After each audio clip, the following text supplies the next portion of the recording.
Hello everyone, welcome to my YouTube channel Physics with Dr. Sanjay Bhargav. In this course on microwave electronics, we would be continuing with attenuation in waveguide under cutoff, attenuation due to dielectric losses. In this video, we are going to study about the different causes of attenuation in waveguide. Till now, we have been assuming the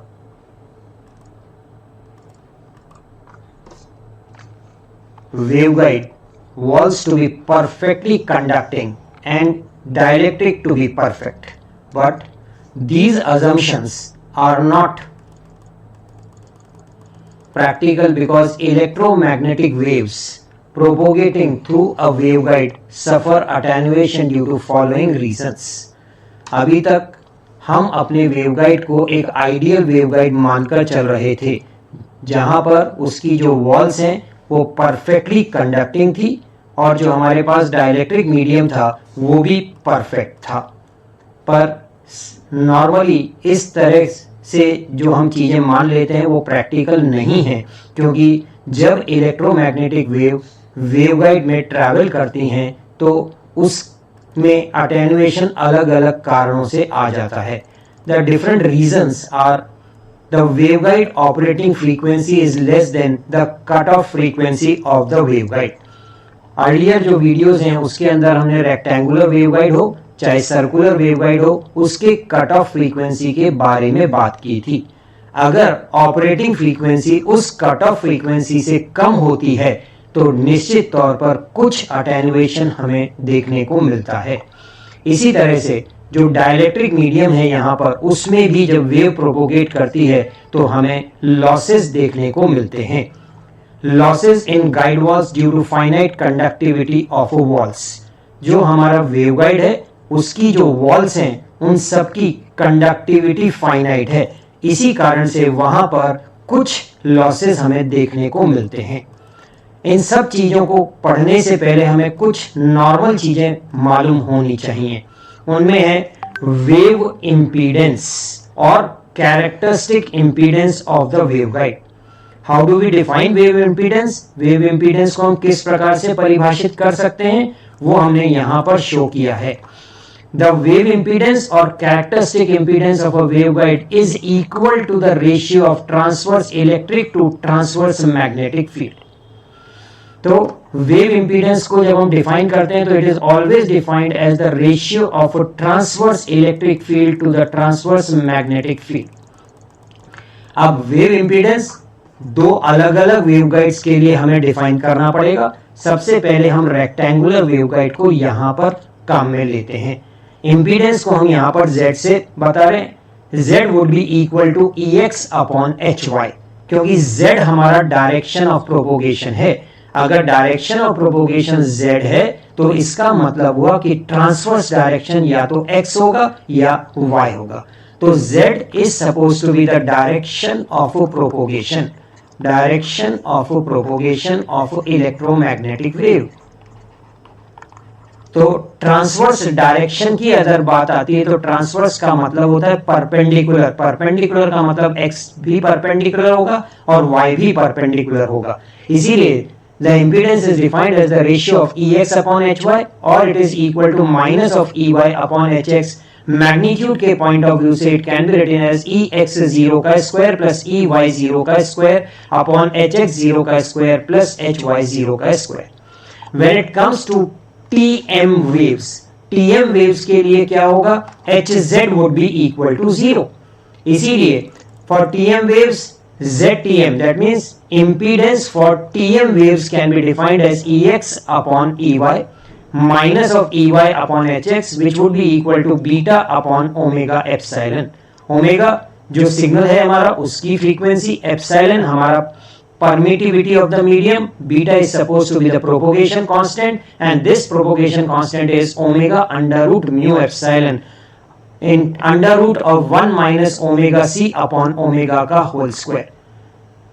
simplify कर लीजिए तो this would be equal to under root of mu epsilon under root of 1 minus omega C by omega का whole square. So ZTM को हम define कर सकते हैं beta upon omega epsilon which can be written as eta under root of 1 minus omega C by omega का whole square, और it can be written as eta under root of 1 minus F C by F का whole square is equal to eta under root of 1 minus lambda upon lambda C का whole square.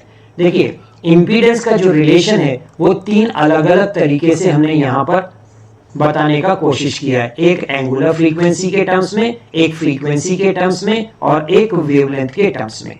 इसी तरह से हम यहां पर TE waves के लिए भी इंपीडेंस का रिलेशन डिफाइन कर सकते हैं। तो ZTE would be equal to EX upon EY would be equal to EY upon EX and is equal to omega mu upon beta। Omega आपकी प्रोपोगेशन फ्रीक्वेंसी, म्यू आपकी permeability of the medium, and beta is supposed to be the propagation constant, and this is equal to eta upon under root of 1 minus F C by F का whole square.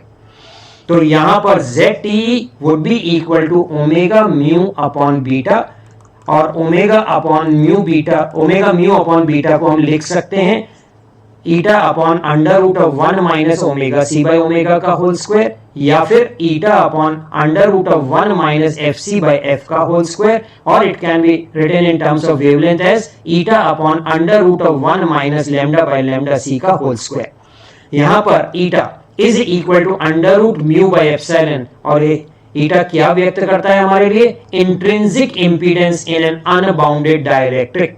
तो किसी भी dielectric का intrinsic impedance और dielectric कैसा होना चाहिए, unbounded dielectric.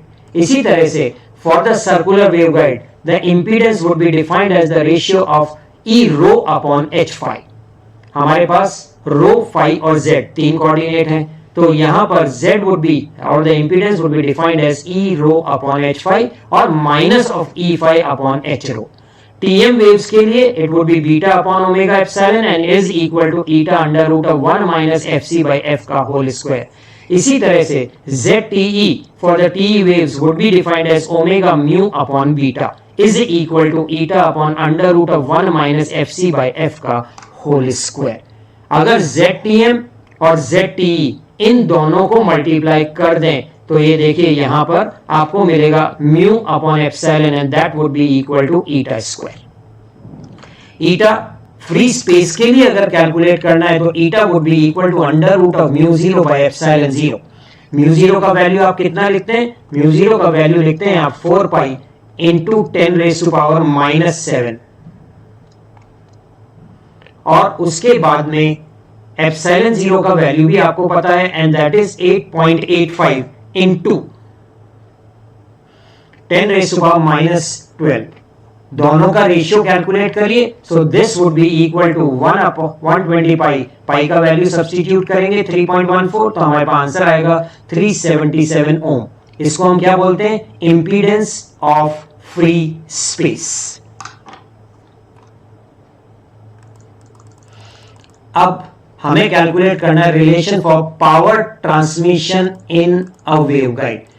तो power transmission in a waveguide, हमारे पास इंपीडेंस के रिलेशन आ गए, सर्कुलर वेवगाइड के लिए आ गए, फिर उसके बाद में हमारे पास में रेक्टेंगुलर वेवगाइड के लिए आ गए, टीई मोड के लिए आ गए और टीएम मोड के लिए आ गए। अब हमारा काम है, we would like to calculate what would be the relation for power transmission in a waveguide. The power transmitted or flowing through a waveguide above certain cutoff frequency is given by Poynting theorem। तो कितनी power transmit हो रही है और यह waveguide में cut off frequency के ऊपर कितनी पावर ट्रांसमिट होती है, इसको मालूम करने के लिए we can utilize the Poynting's theorem. So the power transmitted would be equal to half, this is close surface integration, that means the real part of E cross H dot dA, that is half surface integration E transverse and H transverse ds।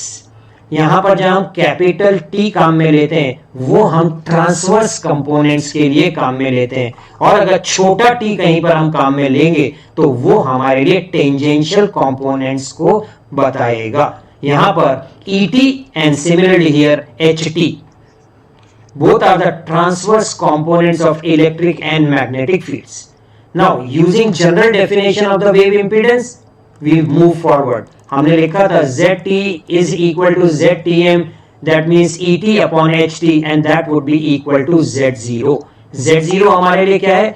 That represents the characteristic impedance. For a lossless dielectric, the time average power flow is given by. अगर आपका dielectric losses नहीं है तो उस condition में time average power flow कितना हो जाएगा? Power transmitted would be equal to 1/2 Z0 integration ET का स्क्वायर ds और it may be equal to Z0 का स्क्वायर मैग्नीट्यूड HT का होल स्क्वायर ds. तो ये दो रिलेशन है जिनमें से कोई से भी रिलेशन को यूज करके हम पावर फ्लो कैलकुलेट कर सकते हैं. पावर ट्रांसमिटेड, सबसे पहले हम रेक्टेंगुलर वेवगाइड के लिए इसे कैलकुलेट करेंगे.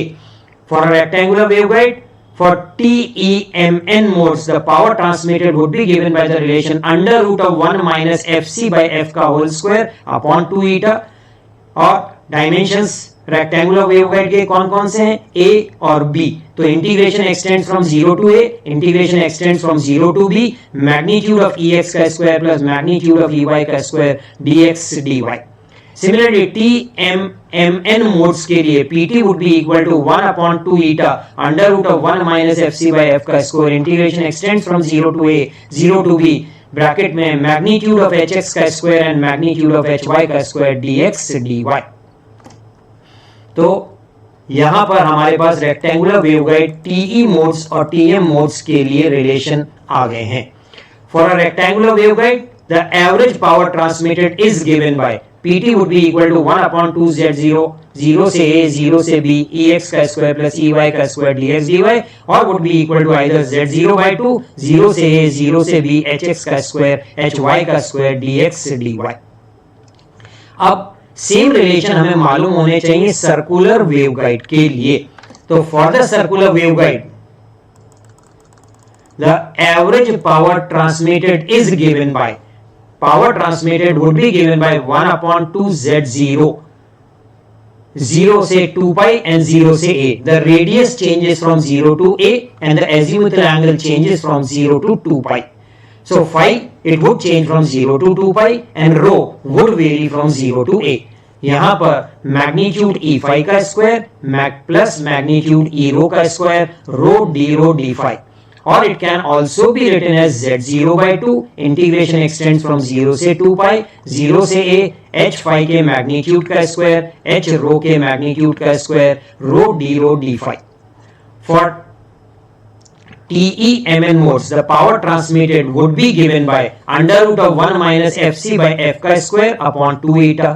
इंटीग्रेशन के लिमिट्स अगर आपके लिए फाई की लिमिट है तो 0 से 2 पाई, रो की लिमिट है तो 0 से A, ई रो का स्क्वायर, ई फाई का स्क्वायर, रो डी फाई. इसी तरह से TMN मोड्स के लिए the power transmitted would be given by 1/2 eta under root of 1 minus FC by F का होल स्क्वायर, 0 से 2A, 0 से A का इंटीग्रेशन, H रो का स्क्वायर, H फाई का स्क्वायर, रो डी फाई, जिसके रिस्पेक्ट में इंटीग्रेशन हमें करना पड़ेगा. अब वेवगाइड के मान लीजिए वेवगाइड अटेन्युएशन की अगर हम बात करें तो वेवगाइड में अटेन्युएशन अलग अलग कारणों से आता है. पहले पेज पर हमने देखा था 3 अलग अलग कारणों से वेवगाइड में अटेन्युएशन प्रोड्यूस होता है. पहला रीजन हमने दिया था waveguide is working under cut off frequency. जब हमने रेक्टेंगुलर वेवगाइड या सर्कुलर वेवगाइड के बारे में पढ़ा था तब भी हमने प्रत्येक वेवगाइड के लिए कट ऑफ फ्रीक्वेंसी को डिफाइन किया था और वो कट ऑफ फ्रीक्वेंसी से अगर ऑपरेटिंग फ्रीक्वेंसी कम हो जाती है तो अटेन्युएशन बहुत तेजी से देखने को मिलता है. तो हमने भी लिखा है, देखिए, when operating frequency is less than the cut off frequency FC, then propagation constant gamma which is equal to under root of omega c का square omega epsilon minus omega square mu epsilon becomes real. So no wave propagation is possible. Wave propagation कब हो सकता है? जब propagation constant आपका imaginary होता है. अगर रियल होता है तो वहां पर एब्जॉर्प्शन ऑफ इलेक्ट्रोमैग्नेटिक वेव हो जाता है and that is why no wave propagation is possible. यहां पर जितने भी फील्ड्स हैं वो they decay exponentially. Remember, exponential function is the fastest decreasing function. अगर सारे फील्ड्स एक्सपोनेंशियली डीके हो रहे हैं, इसका मतलब है बहुत जल्दी सारे फील्ड्स आपके लिए जीरो हो जाएंगे. अब the wave impedance ZT is equal to eta upon under root of 1 minus fc by f का whole square, और ZTM is equal to eta under root of 1 minus fc by f का whole square becomes imaginary. तो दोनों impedance आपके लिए imaginary हो जाते हैं. अगर इंपीडेंस इमेजिनरी हो गया तो in this condition the waveguide offers a pure reactive load to the source causing perfect reflection of the waves. यहां पर जो वेवगाइड है वो आपको एक प्योर रिएक्टिव लोड ऑफर करेगा, जिससे क्या है, जितनी भी इलेक्ट्रोमैग्नेटिक एनर्जी सोर्स से आ रही है उसका एक परफेक्ट रिफ्लेक्शन हो जाएगा. तो प्रोपोगेशन नॉट पॉसिबल. क्यों? क्योंकि इंपीडेंस हैज बिकम इमेजिनरी. सो सबसे इंपॉर्टेंट काम है, वेवगाइड अगर कट ऑफ फ्रीक्वेंसी के नीचे काम करता है तो यहां पर हम बोल सकते हैं कि जो इंपीडेंस है, चाहे टीई मोड के लिए हो चाहे टीएम मोड के लिए हो, वो इमेजिनरी हो जाते हैं. इस कंडीशन में the waveguide would offer a pure reactive load to the source causing perfect reflection of incident electromagnetic waves. अब the fourth thing that we can talk about is the waveguide below cutoff resembles a low frequency filter consisting of reactive components L and C. हमने बोला था कि load कैसा हो जाएगा, reactive. तो reactive components हमारे पास दो ही होते थे, एक इंडक्टर और एक कैपेसिटर. रिएक्टिव कंपोनेंट से हमारा मतलब होता है जिनका रिएक्टेंस फ्रीक्वेंसी के चेंज होने के साथ चेंज हो जाता है. इंडक्टर का रिएक्टेंस आपके पास omega L 2 pi F L, capacitor का रिएक्टेंस आपके पास में XC which would be equal to 1 upon 2 pi FC. तो यहां पर ये लो फ्रीक्वेंसी फिल्टर के रूप में काम करता है because and it operates in the cutoff region. तो waveguide which is working below cutoff किसकी तरह रिजेंबल करता है, एक low frequency filter consisting of reactive components L and C and operating in the cutoff region. The cutoff attenuation is a reactive attenuation arising from reflection of electromagnetic energy. तो cut off attenuation किसके का कैसा है, reactive attenuation है. किसके कारण produce हो रहा है, रिफ्लेक्शन ऑफ इलेक्ट्रोमैग्नेटिक एनर्जी के कारण हो रहा है, और इसीलिए does not result in any dissipation of power. Power propagate ही नहीं हो रहा, कोई लॉसेस ही नहीं होंगे यहां पर, क्योंकि जहां जहां पर रिएक्टिव अटेन्युएशन होता है वहां पर कोई लॉसेस देखने को नहीं मिलते हैं. The attenuation constant arising from cutoff is given by, तो attenuation constant कितना हो जाएगा इस कंडीशन के अंदर, alpha cutoff would be equal to 2 pi upon lambda c under root of 1 minus lambda c by lambda का whole square. At the frequency is far below the cutoff frequency, इसका मतलब operating frequency is very much smaller than fc और lambda is very much greater than lambda c. The attenuation approaches a constant value. And in this condition, the cutoff attenuation constant would be given by 2 pi upon lambda c. ये एक constant बन जाता है. तो हमने कहा है अगर आपकी operating frequency cut off frequency की कंपैरिजन में बहुत छोटी होती है तो उस कंडीशन के अंदर जो ऑपरेटिंग वेवलेंथ है वो कट ऑफ वेवलेंथ की कंपैरिजन में बहुत बड़ी हो जाती है. अगर lambda is very much greater than lambda C तो उस कंडीशन में lambda C by lambda would be very much less than 1. तो हम इस लैम्डा सी बाय लैम्डा को निग्लेक्ट कर सकते हैं. अगर हम इसको निग्लेक्ट कर दें, ये जो फैक्टर है ना आपका, इसको हम निग्लेक्ट कर सकते हैं. अगर इसे निग्लेक्ट करेंगे तो कितना बचेगा, 2 pi upon lambda C, and that is what we see here. Next we come to what we observe. Lambda cutoff is independent of operating frequency. केवल लैम्डा सी पर डिपेंडेंस है या एफ सी पर डिपेंडेंस है, एफ या lambda पर किसी प्रकार की कोई डिपेंडेंस हमें देखने को नहीं मिलती है। Lambda cut off depends on transverse dimension and not on the shape.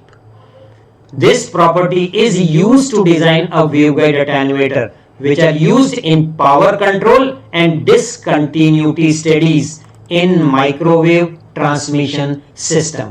तो ये जो lambda cutoff हमने अभी डिसाइड किया है, when f is very much less than fc, it only depends upon the transverse dimension and it does not depend upon shape.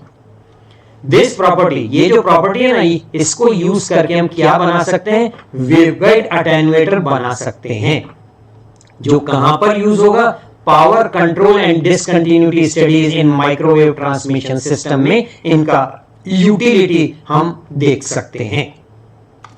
When frequencies f is very much less than fc, then the fields vanish quickly. In case of TM waves, as f upon fc tends towards 0, the magnetic fields are reduced to 0, but transverse component of electric field become constant. तो इस condition में आपको क्या देखने को मिलता है, जो आपके मैग्नेटिक फील्ड्स हैं वो बहुत तेजी से जीरो हो जाते हैं, पर जो इलेक्ट्रिक फील्ड के ट्रांसवर्स कंपोनेंट हैं x और y वो नियरली कांस्टेंट हो जाते हैं। A waveguide below cut off in the TM modes provides simple electric coupling between the source and the receiver with waveguide acting as the shield. तो कोई भी waveguide जो कट ऑफ रीजन के नीचे काम करता है, टीएम मोड्स हमारे लिए क्या करते हैं, वो इलेक्ट्रिक कपलिंग प्रोवाइड करते हैं between the source and the receiver. और वेवगाइड किसकी तरह काम करता है, वहां पर इस कंडीशन में वो एक शील्ड की तरह काम करता है। In case of T waves, अगर f अपॉन fc 0 की ओर टेंड करता है तो उस कंडीशन में इलेक्ट्रिक फील्ड्स बहुत तेजी से 0 हो जाते हैं, but transverse components of magnetic field वो कांस्टेंट हो जाते हैं। तो टीएम वेव्स में क्या हुआ था, जब f upon fc was tending towards 0, magnetic fields आपके 0 हो गए थे और ट्रांसवर्स इलेक्ट्रिक कंपोनेंट आपके कांस्टेंट हो गए थे। पर टी वेव्स में क्या हो रहा है, इलेक्ट्रिक फील्ड्स आपके 0 हो जा रहे हैं और मैग्नेटिक फील्ड आपके कांस्टेंट हो जा रहे हैं। तो इस कंडीशन में हम वेवगाइड को किसकी तरह यूटिलाइज कर सकते हैं, a waveguide operating below cut off in T modes will provide simple magnetic coupling between source and a receiver. जो फील्ड्स आपके कांस्टेंट रह जाते हैं ना, उनकी कपलिंग हो जाती है किसके बीच में, सोर्स और रिसीवर के बीच में। और इस कंडीशन में, दोनों कंडीशन में वेवगाइड हमारे लिए शील्ड के रूप में काम करता है। तो we have gone in detail कि अगर आपका वेवगाइड कट ऑफ फ्रीक्वेंसी के नीचे काम करता है तो किस तरह से वहां पर अटेन्युएशन कांस्टेंट या अटेन्युएशन देखने को मिलता है। हमारे लिए टीएम मोड्स के लिए अटेन्युएशन कांस्टेंट के बारे में हमने बात कर ली। अब दूसरा लॉसेस के कारण क्या होते हैं, वो डाइलेक्ट्रिक लॉसेस होते हैं। यहां पर हम सेकेंड पार्ट में पढ़ना चाहते हैं attenuation due to dielectric losses. अब क्वेश्चन आता है डाइलेक्ट्रिक लॉसेस को हम कैसे इनकॉर्पोरेट करें। तो dielectric losses can be calculated by using complex permittivity. Epsilon star is equal to epsilon into 1 minus J sigma upon omega epsilon. The attenuation constant due to dielectric losses are obtained by separating gamma, the propagation constant, into real and imaginary part. तो propagation constant gamma को हम कैसे लिखते हैं, alpha plus जे beta. इसको हम कैसे लिख सकते हैं, under root of H square minus omega square mu epsilon हुआ करता था। हमने यहां पर कहा है हम एप्सिलॉन को कॉम्प्लेक्स परमिटिविटी से रिप्लेस करेंगे और कॉम्प्लेक्स परमिटिविटी को हम स्टार लगाकर रिप्रेजेंट कर रहे हैं। तो H square minus omega square mu epsilon और एप्सिलॉन स्टार की जगह क्या लिखेंगे, 1 minus sigma J upon omega epsilon. अब एच स्क्वायर को हम कैसे लिखते हैं, कट ऑफ फ्रीक्वेंसी के टर्म्स में लिखते हैं। तो H square can be written as omega C का स्क्वायर म्यू एप्सिलॉन। इन सबको सब्स्टिट्यूट कर दीजिए तो ओमेगा म्यू एप्सिलॉन आपके पास में कॉमन आ जाएगा। H square upon omega square mu epsilon minus 1 minus J sigma upon omega ये आपने कॉमन ले लिया है, तो बचेगा क्या, ये बच गया आपके पास में, वही यहां पर देखने को पता चल रहा है। अंडर रूट की जगह पर हमने हाफ लिखी दी है, तो omega under root omega epsilon, और एच स्क्वायर की जगह क्या लिखें, ओमेगा सी का स्क्वायर म्यू एप्सिलॉन से म्यू एप्सिलॉन कैंसिल हो जाएगा, तो मेरे पास बचेगा ओमेगा सी अपॉन ओमेगा का होल स्क्वायर, और माइनस साइन को इनकॉर्पोरेट करें तो -1 plus J sigma upon omega epsilon power half. अगर जे को भी कॉमन ले लें तो J omega under root mu epsilon, then it would be 1 minus F C by F का whole square minus J sigma upon omega epsilon power half. तो आपने -1 के अंडर रूट को कॉमन ले लिया है। J omega epsilon under root of 1 minus F C by F का whole square, तो this can be written as 1 minus J sigma upon omega epsilon 1 minus F C by F का whole square, ठीक है ना, power half. अब इसको और simplify कर लें तो ये हो जाएगा J omega under root mu epsilon 1 minus F C by F का होल स्क्वायर, और बाइनोमियल एक्सपेंशन कर रहे हैं इसलिए J sigma upon omega epsilon to 1 minus F C by F का whole square. So this is after binomial expansion.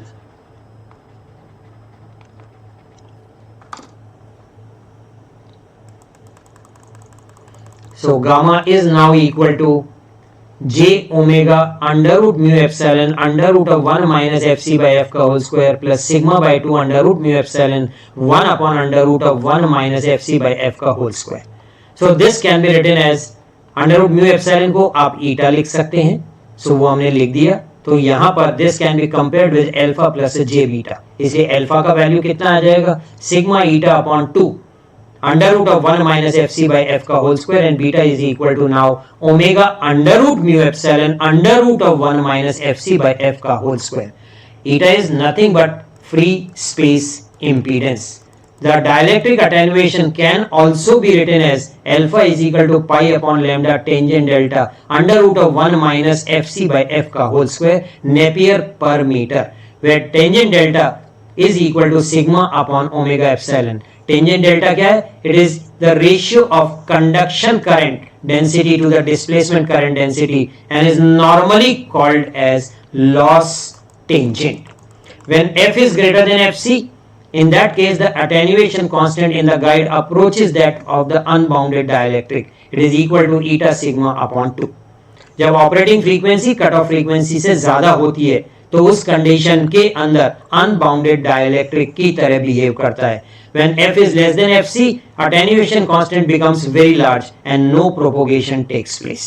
तो जब frequency cut off frequency से कम हो जाती है तो वहां पर बहुत सारे लॉसेस होते हैं, इसीलिए वहां पर प्रोपोगेशन ऑफ इलेक्ट्रोमैग्नेटिक वेव होता ही नहीं है। So in this video we have understood two different methods of attenuation. One, when the frequency is less than the cutoff frequency, and second, the attenuation arises due to losses in dielectric. उम्मीद करते हैं कि आपको ये दोनों reasons attenuation का concept अच्छे से समझ में आ गया होगा। यदि आपको अच्छे से समझ में आता है तो आप हमारे वीडियो को लाइक करिए, सब्सक्राइब करिए और बेल आइकन के बटन को प्रेस करिए ताकि अगले वीडियोस के नोटिफिकेशन आपको टाइम पर मिल सकें। कोई भी क्वेश्चन आप कमेंट बॉक्स में इंट्रोड्यूस कर सकते हैं। Thank you and thank you very much.